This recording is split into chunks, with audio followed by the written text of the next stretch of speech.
මරණ මංචකේ එලොවයි මෙලොවයි දෝලනය වෙනකොට හාමුදුරුවෝ පිරිත් කියනවනේ සතිපට්ඨාන කියනවා. ධම්මික උපාසක කියනවා චුට්ටක් නවතින්න ඕන. කාටද කියන්නේ? දෙවිවරුන්ට. රැවටිච්ච නැති මිනිස්සු. එහෙම නෙමෙයිද මරන්න ඕන?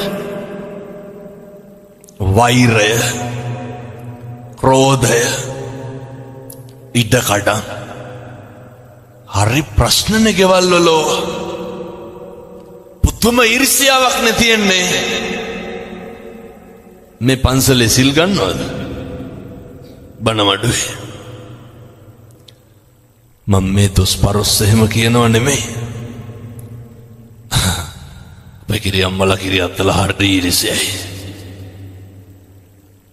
මෙහෙත් ඉන්නවද අර මහා උපාසක මම දොස්පරොස් කියනව නෙමෙයි හොඳේ. ඔය එක කිරියත්ත කෙනෙක් ආවට වඩා වේගෙන් ආපහු යනවා උදේ. මං අහුව කොහෙද යන්නේ? කියපු විදිහටම කියන්නද? අරක අතන ඉඳගෙන කිව්වා. කවුද? අනේ වෙන කෙනෙක් ඇවිල්ලා උන්ද හේතු වෙන කනුවට හේතු වෙලා. ගත්තේ නෑ සිල්. අනේ අට සිල් දස සිල් කියලා කියන්නේ කණ එකක්ද බොන එකක්ද කියලාවත් දන්නේ නැහැ. ඇවිල්ලා ඉඳ ගන්නවා. මූණක් බලලා hina වෙන්නේ නැහැ සිල් ගත්තාම. හෙන්න ගන්නවද hina වුණා කියලා. බුදුවරු කොහමද ඉගන්නේ? hina වෙන්නලු කතා කරන්නලු. කවුද ඔය ඉගන්නේ? බුදුවරු. මෙහෙ බණමඩුවේ නම් නැතුව ඇති. සමහරක් බණමඩු තියෙනවා මේ ජූනියර් සීනියර්ෂිප් එක බලනවා. අර පරණ කිරියම්මලා කිරියත්තලා උන්දලා ඉදලක්වත් අල්ලන්නේ. උන්දලා තමයි ගරු. වත්තන්න පරිපූර්ණෙන්ති සීලන්න පරිපූර්ණත. වත පුරන්න නැතුව කවදාවත් සිල් පුරන්න බෑ. පුරුදු වෙන්න. මොක නැත ජීවිතේ ඉගෙන ගන්න. ඔය මම මේ හරි පහසු වෙන ටිකක් කියන්නේ හොඳේ. අර ගේන බඩු අඩු කරගන්න. මම මේ වෙන කතාවක් මේ කියන්නේ. අර මේක දන්න හින්දා. ඔය සිල් මුදවලා උදේ යනකොට මූණ දෙක වෙලා. ඇයි කියලා අහනකොට උණු වතුර බෝතලේ පිදිලා. ගේන බඩු අඩු කරගන්න ඕනේ. හරි පරිස්සමට හොඳේ. ඔය ගෙදර තියෙන සේරම උස්සගෙන යන්න එපා. ඔය කොළඹ පැත්තේ බණකට ගිහිල්ලා ඉන්නකොට එක කිරියම්ම කෙනෙක් ඉන්නවා. මේවා ඉතින් මේ වැඩිපුර සිල් ගන්න කිරියම්මලා හින්දා කිරියම්මලා ගෙව තමයි පේන්නේ.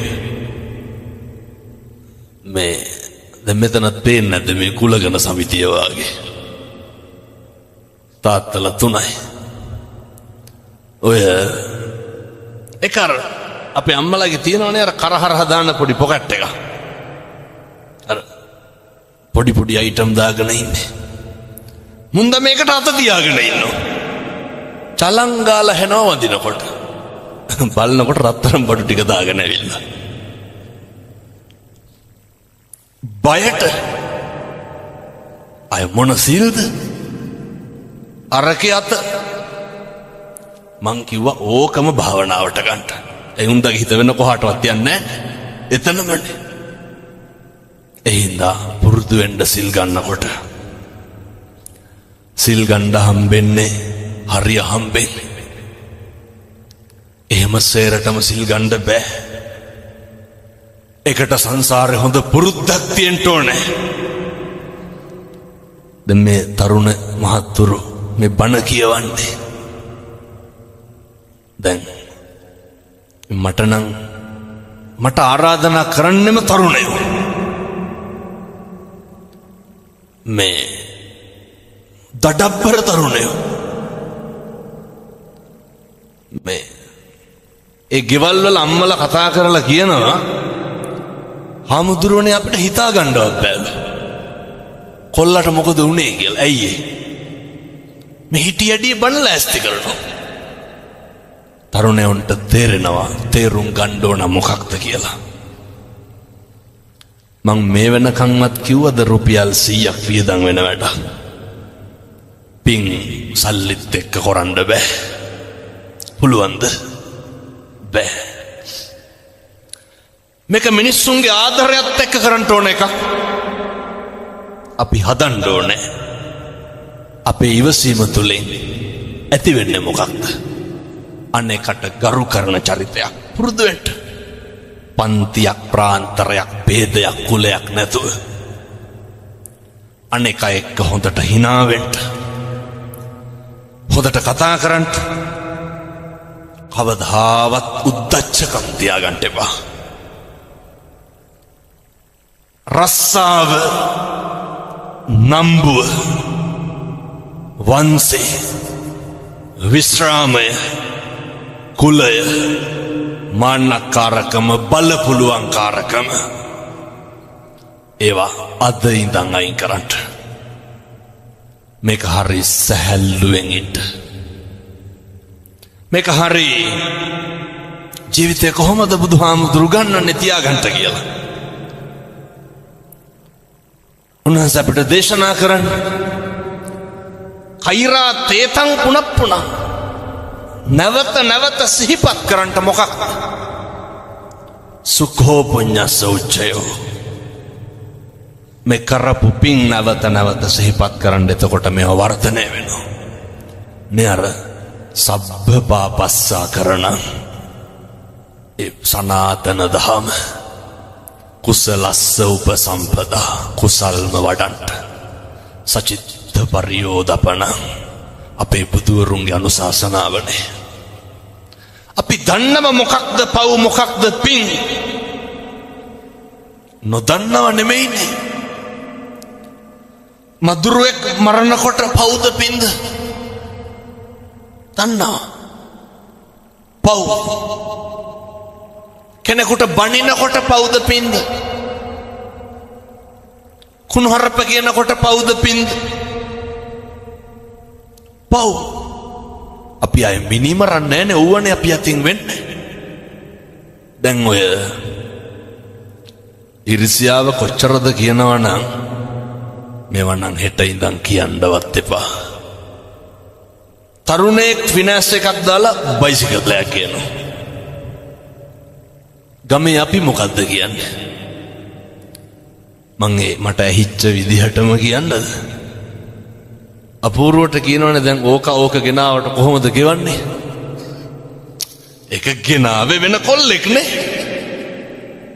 මේ පැලෙන්නේ කවුද? කොහෙවත් නැති මිනිස්සු. එහෙම නැත්ද අපේ ගම්වල මිනිස්සු? එහෙමයි. ගෙදරට කර්ටන් ටික දාන්න බෑ ඉස්සරහට. අහනවා මොකද ඔය කියලා. නැද්ද? මේ වෙන කවුරුවත් කර්ටන් නෙල්ලන්න. බාත්රූම් එකක් හදන්න බෑනේ. ජීවිතේ පුදුම විදිහට අපි අනුන් ගැන හොයනවා. අනුන්ගේ දේවල් හොයනවා. අනුන් ගැන කතා කරනවා. අවසානයේ කාටද පව් පිරෙන්නේ?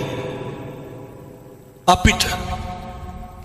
ඒ නිසා සත්පුරුෂ අම්මේ තාත්තේ මේ හැම එකකටම හේතුව මුල මේ ලාභය අලාභය දුක සැප නින්දාව ප්‍රශංසාව යසායස් ඔය ටික තමයි ප්‍රශ්නේ. ජීවිතේ පුරුදු වෙන්න ලාභය වගේම තමයි කවදා හරි මොකද්ද තියෙන්නේ? දැන් අර දැක්ක නේද? මෙක්සිකෝවට යන වාහන 3500ක් පටවගත්ත නැව ගිනි ගන්නවනේ. ඒක එහෙම තමයි. හැමදාම නැහැ. හරි පොඩි කාලයයි මිනිස්සුන්ට දෙන්නේ. එහින්දා ඔය ඕනෑවට වැඩිය ඉලිප්පෙන්ඩ යන්න එපා. ඕනෑවට වැඩිය ඉදිමෙන්ඩ යන්න එපා.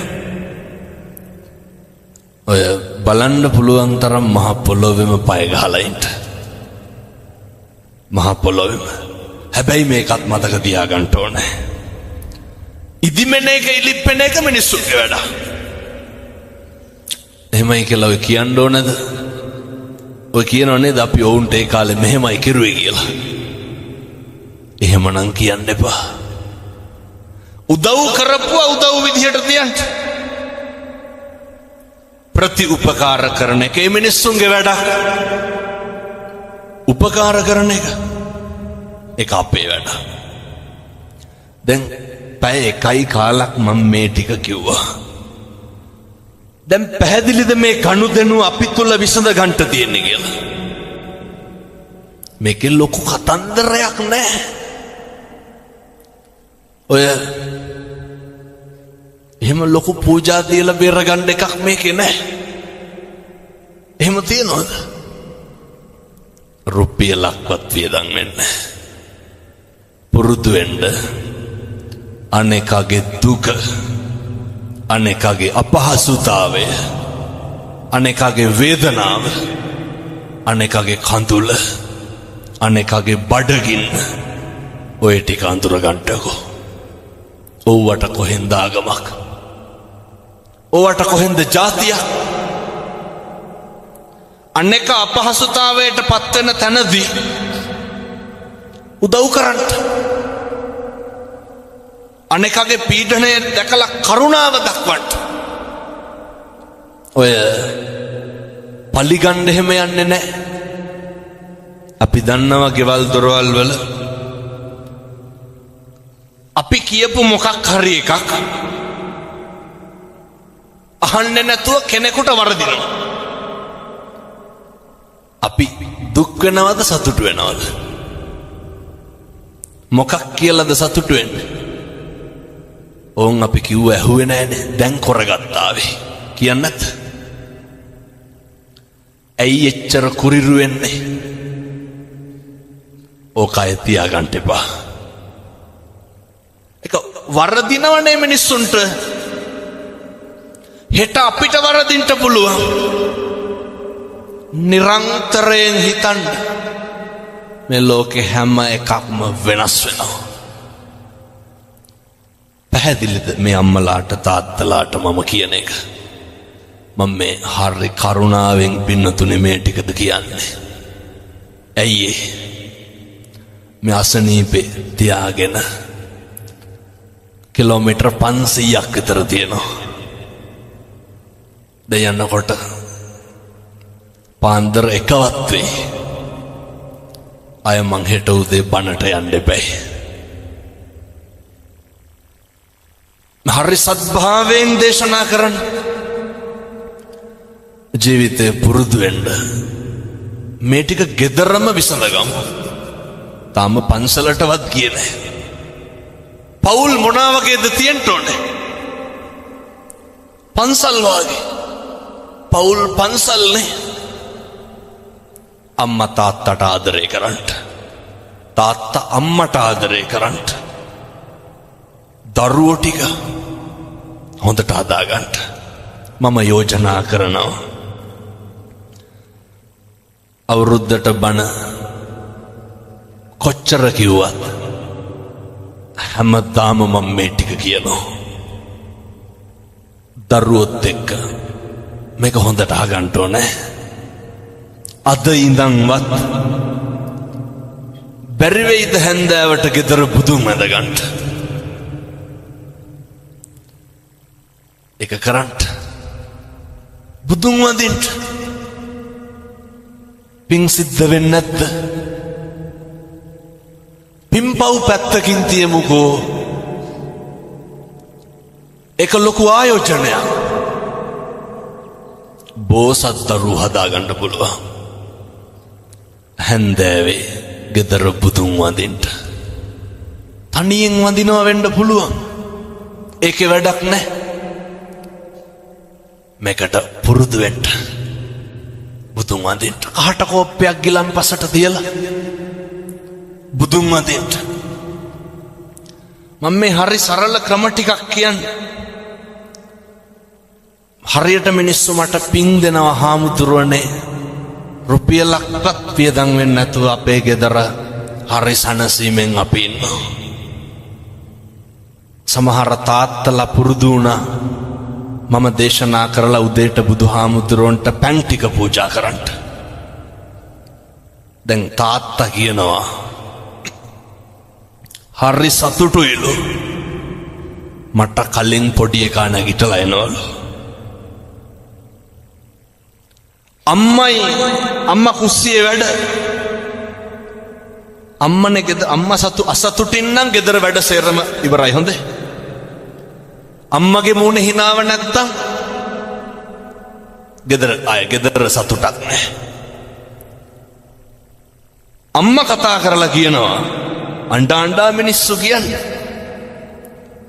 හාමුදුරුවන්ට බුදු බවත් වෙන්න ඕනේ. මහත්යයි දරුවයි යාම් පැන් ටික තියනවා උදේට. අය කොහෙද ඒ ගෙදර කුණු හරපයක් කියන්න වෙලාවක් තියෙන්නේ. අපි හැන්දෑවට බුදුන් වඳිනෝ.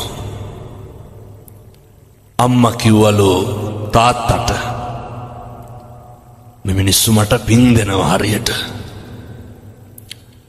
තමුසෙට බොණ්ඩ මෝන්නම් හා යනවා කිව්වලු. තාත්තා ගෙදර බුදුන් වඳිනවා හැන්දෑවේ. අම්මා තේරුම් ගත්ත තාත්තට අරක්කු ටිකක් බොන්න ඕන වෙලා කියලා. අම්මා මොකද කියලා තියෙන්නේ? බොණ්ඩ මෝන්නම් යනවා. අම්මා කියනවා වෙනද හාමුදුරුවනේ මට මතක් වෙනකොටත් අප්පිරියයි. බලන්න එකිනෙක තේරුම් ගන්න විදිය. ඇයි? ආදරය විතරයි අන්තිමට ඉතුරු වෙන්නේ. අනෙක්කගේ හිත රිදෙන්න වචනයක් කියන්නේ නැහැ කිසි කෙනෙක්. එහෙනම් ඔය ටික කරන්න මහා දෙයක් බැරි වෙයිද හෙට ඉඳන් කරගන්න? බැරිකමද නොකරනකමද? ඔක අපි කරමු. කිරි ඉතුරුව වගේ හරියයි ගෙවල් වලට. මම දරුවන්ට යෝජනා කරනවා. අම්මටයි තාත්තටයි. බුදුහාමුදුරුවෝ කොහොමද කිව්වේ සලකන්න කියලා? බුද්ධෝවිය මාතා බුද්ධෝවිය පිතා. හරි කනගාටු කාරණයක් තියෙනවා. මන් තව විනාඩි 10ක් විතර කිව්වට කමක් නෑ නේද? ලොකු වෙලාවක් ගන්නෙ නෑ. ඉක්මනට කියන්න. සමහර දරුවන්ට දෙමව්පියෝ කලකිරෙන්නේ කොතනින්ද? කිරි බොනකොට කලකිරෙනවා? ඉස්කෝලේ යනකොට? නෑ. අවුරුදු 25ක් විතර බත් හම්බලා දෙනකන් කලකිරෙන්නේ නෑ. ඒ අවුරුදු 25 මතකත් නෑනේ. අවුරුදු 25න් පස්සේ අපූර්වට කියනවා හාමුදුරුවනේ අපේ අම්මලා වැඩක් නැහැ. මම මොකද? නැති ඔච්චර අපේ එක්කෙනාට ළමයා හම්බෙලා හිටිය නිකමටවත් ආවේ නැහැ. ඕ කලකිරෙන්න හේතුව. අවුරුද්දට දවස් 365යි. වේල් දෙක ගානේ බත් මුට්ටි හැදුවත් අවුරුදු 10ට බත් මුට්ටි 7000යි. බත් මුට්ටි 20000ක් විතර ගෙදර තම්බලා තියෙනවා අම්මා. අම්මා තාත්තා කලකිරෙනවා මොකටද? ළමයින්ගේ දරුවෝ හදන්න ආවේ නැහැ කියලා. ඕක කලකිරෙන්න ඕනද? කල නෙමෙයි බැරල් කිරෙන්න ඕන අම්මටයි තාත්තටයි දරුවෝ කරණෙව්වට. ගොඩක් දරුවෝ කියනවා අපේ අම්මයි තාත්තයි අපිට කෙරුවේ නෑද? මගෙන් ඇහුවොත් නම් මං කියනවා කරපු හැටි. එහෙම කියන්නේ හුලම් බීලාද? ඔය පූජානන්දෝඩ වහන්න. මේ පැතිවල ළමයි එහෙම නැතුව ඇති මං කියන්නේ බොහෝ පැතිවල එහෙමයි. එහෙනම් මම අර මුලින්ම කිව්වේ හැම එකක්ම වෙනස් වෙනවා. හැබැයි අම්මයි තාත්තයි හොඳට බලා ගන්න. අම්මගේ තාත්තගේ ආශිර්වාදය හරි වටිනවා. අර මේ තරුණ උදවිය නම් අහලත් ඇති මම අර නිතර කියනවා සමාජ මාධ්‍යවල බණ කියනකොට අම්මා කිව්වොත් බුදු වෙන්නත් පුළුවන්. බැරිද? අම්මලාගේ වචනවලට එච්චර පණ තියෙනවා. එහින්ද මතක තියාගන්න ඕනේ හරි ආදරෙන් අම්මයි තාත්තයි බලා ගන්න. උණු වතුර ටික උණු කරලා නාවන්න. මෙහෙම කියනකොට සමහර දරුවෝ කියනවා අපේ අම්මටයි තාත්තටයි තාම පුළුවන් කියලා. කියන්නේ නැද්ද? මරුණාම මලකඳම් බදාගෙන අඬලා වැඩක් තියෙනවා. මම දැකලා තියෙන මිනි වලට බල්බ් බැල් දාලා. දැකලා නැද්ද? මොකටද? ෆෑන් දෙක ගන්න දාලා තියෙනවා. දාඩි දානවද? ඔය මැරිච්ච ගමන් නෙස්කැපේ දෙන්න එන මිනිස්සුන්ට හොඳේ. ඉවත් වෙලා ඉන්නකොට කහටවත් නැහැ. එහින්ද මතක තියාගන්න. ඔය මරුණාම මිනිහේ පවුඩර් ගාලා තේරුමක් නැහැ. ඉන්නකොට ගන්න. බුදුහාමුදුරුවෝ කියනවා වතුර ටික උණු කරලා නාවන්ටලු. සුවඳ තෙල් ගල්වන්නලු කාගේද? අම්මගේ තාත්තගේ. සම්බාහනය කරන්න. පැත්ත කුණු කරලා වඳින්නලු. තරුණයෝ දැකලා නැද්ද බයිසිකල් වලට වඳිනවා? ගණ්ඩ කලින් වඳිනවනේ. මොකටද ඉන්දියාවේ ජපානයේ යකඩ වලට වඳින්නේ? නරකද අම්මටයි තාත්තටයි බැඳලා එළියට බැස්සන. ඒ ආශිර්වාදය හරි වටිනවා. එහින්දා මතක තියාගන්න. ගෙවල් දොරවල් වල ඉන්නකොට අම්මට තාත්තට හොඳට සලකන්න. දරුවෝ කොහොම සැලකුවත් කමක් නැහැ. දරුවන්ට මෛත්‍රී කරන්න හොඳේ. ඇයි?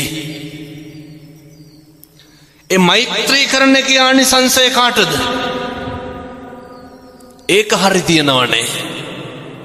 නැත්තම් සලකන්නෙත් නැහැ, පිනකුත් නැහැ. හිත හදාගන්න. මේ විදිහට ජීවත් වෙන්න. මේ අම්මලාට තාත්තලාට මේ තරුණ මහත්තුරුන්ට පිං සිද්ධ වෙන්න. සෝවිසි අනන්ත බුදුගුණේ බලයෙන් ශක්තිය ධෛර්යය ලැබේවා. සාදු සාදු සාදු. නිරන්තරයෙන්ම බුද්ධ වත හොඳට කරන්න. දැන් මේ පන්සල තියෙනවනේ. අපේ හාමුදුරුවෝ නොහිටින්න මේවා කරන්න පුළුවන්ද?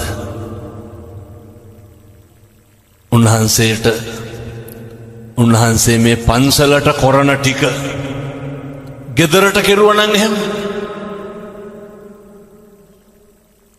කොච්චර දෙයක් කරන්න පුළුවන්ද? කවදාවත් කටක් කරලා සිවුරක් දරාගෙන ඉන්න කෙනෙකුට වචනයක් නම් කියන්න එපා. අපි දන්නව මිනිස්සු ඔය වඳිනත් දෙකෙන්ම තමයි බෙල්ල මිරිකන්නේ. පන්සලේ ප්‍රශ්නයක් වුණාම නේ ලණුව නැති ගන්ටාරේ නැගලා ගහලා කියන්නේ වරෙල්ලා ප්‍රශ්නයක් කියලා. ඒ හින්දා හාමුදුරුවෝ හොඳට බලා ගන්න. හොඳට පරිස්සම් කරගන්න. මේ හැම එකක්ම කරන්නේ උන්වහන්සේලා හින්දා. ඒ වගේම මම මුලින් දේශනා කරේ බුදුහාමුදුරුවන්ගේ වද්ද පිළිවෙත හොඳට කරන්න. දැන් ඔයත්තන්ට අත්දැකීම් තියෙනවනේ. අර පැරලිය ස්ටේෂන් එකේ රේල් පීලි දෙකට නැමුණනේ සුනාමි. ගාල්ලේ බුදු පිළිම කී දෙනෙක් එල්ලිලා හිටියද? තින්ත පතුරක් ගැලවුණා අපේ බුදුහාමුදුරුවෝ. අරනායක සාමසර කන්ද නායකයා මතකත් ඇති 2016 මාවනැල්ලේ පවුල් 350ක් විතර එක පස්කන්දට යට වුණා. අර ගමේ මිනිස්සු වැඳපු බුදපු ඒ බුදු පිළිම හෙල්ලුණාද? නැහැ. අපේ බුදුහාමුදුරුවෝ. එනිසා මතක තියාගන්න. ඒ බුද්ධවත හරියට කරන්න. අපි වෙනුවෙන් අප්‍රමාණ කැපකිරීම කරපු උත්තමයෙක්. උදේ හවා ගෙදර බුදුන් වඳින්න අම්මේ තාත්තේ. හරියනවා. කිරි ඉතුරුව වගේ වරදින්නේ නැහැ. දරුවෙක්වත් නොමග යන්නේ නැහැ. මම මගේ හදවතින් ප්‍රාර්ථනා කරනවා මේ අම්මලාට තාත්තලාට මේ කියපු විදිහට ජීවත් වෙන්න අවශ්‍ය ශක්තිය ලැබේවා. සාදු සාදු සාදු.